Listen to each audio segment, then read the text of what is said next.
Bisa nggak sih gaji UMR beli rumah? Atau ini cuma sekadar mimpi di siang bolong?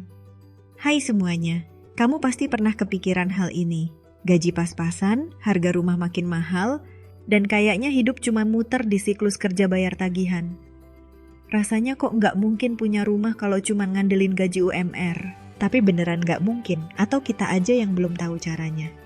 Di video ini, kita bakal kupas tuntas apakah gaji UMR benar-benar bisa buat beli rumah, gimana perhitungannya, tantangan yang bakal dihadapi, dan yang paling penting, solusi realistis buat kamu yang beneran pengen punya rumah. Yuk, kita mulai. Kebanyakan orang mikir kalau punya rumah itu sesuatu yang jauh di luar jangkauan. Tiap lihat harga rumah, yang ada malah sakit kepala. Apalagi kalau bandingin harga rumah zaman dulu sama sekarang. Dulu, rumah di pinggiran kota masih murah. Sekarang, harga rumah udah kayak pesawat. Makin lama makin tinggi.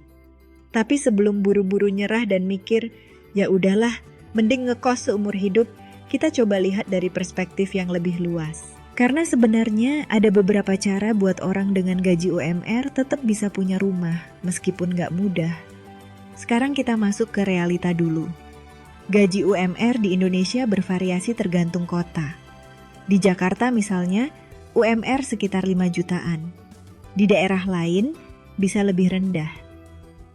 Sementara itu, harga rumah, bahkan yang tipe subsidi, udah tembus 150 juta hingga 300 juta. Dengan perbandingan segini, langsung kelihatan kan kalau beli rumah bukan perkara gampang. Tapi bukan berarti mustahil. Banyak orang yang akhirnya memilih kredit KPR sebagai solusi, tapi disinilah tantangannya. Bank biasanya menetapkan aturan kalau cicilan nggak boleh lebih dari 30% penghasilan. Artinya kalau gaji kamu 5 juta, maksimal cicilan yang disetujui sekitar 1,5 juta per bulan. Sekarang coba cari rumah dengan cicilan segitu. Susah kan? Tapi sebelum makin pesimis, ada beberapa strategi yang bisa bikin mimpi punya rumah lebih realistis. Pertama, kita harus lihat cara mengelola keuangan. Orang yang bisa beli rumah dengan gaji UMR biasanya bukan mereka yang hidupnya ngalir aja tanpa rencana. Mereka yang berhasil pasti punya strategi. Strategi pertama, gak semua orang harus langsung beli rumah besar di tengah kota. Kalau kita keuh-keuh pengen rumah di lokasi premium, jelas itu bakal mustahil. Tapi kalau kita fleksibel dan mau cari opsi di pinggiran kota, kemungkinan itu mulai terbuka. Rumah di daerah yang berkembang tapi belum terlalu ramai, masih punya harga yang lebih bersahabat dibandingkan rumah di pusat kota. Strategi kedua, mengurangi pengeluaran yang nggak penting. Ini klise, tapi kenyataannya banyak orang gaji UMR yang sebenarnya punya potensi menabung lebih besar kalau aja mereka lebih selektif dalam pengeluaran. Kadang kita ngerasa semua pengeluaran itu perlu, padahal kalau dicek ulang, banyak banget yang bisa dipangkas.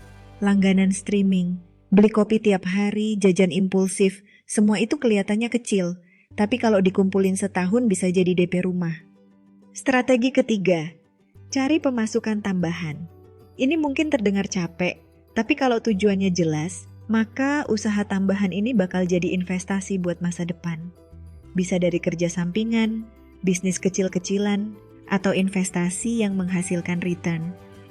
Banyak orang yang akhirnya bisa beli rumah, bukan karena mereka nabung dari satu sumber penghasilan aja, tapi karena mereka aktif mencari tambahan dari berbagai cara.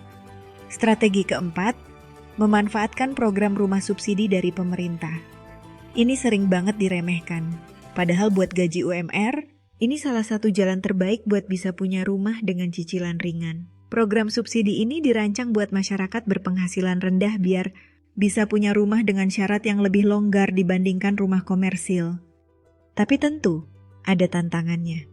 Misalnya, lokasi rumah subsidi biasanya lebih jauh dari pusat kota, fasilitas mungkin belum sebagus perumahan komersil, dan ada keterbatasan dalam memilih tipe rumah. Tapi kalau prioritas utama adalah punya rumah sendiri, ini bisa jadi solusi yang layak dipertimbangkan. Sekarang mari kita masuk ke perhitungan. Kalau misalnya rumah subsidi harganya 150 juta dengan DP sekitar 10%, berarti butuh 15 juta untuk uang muka.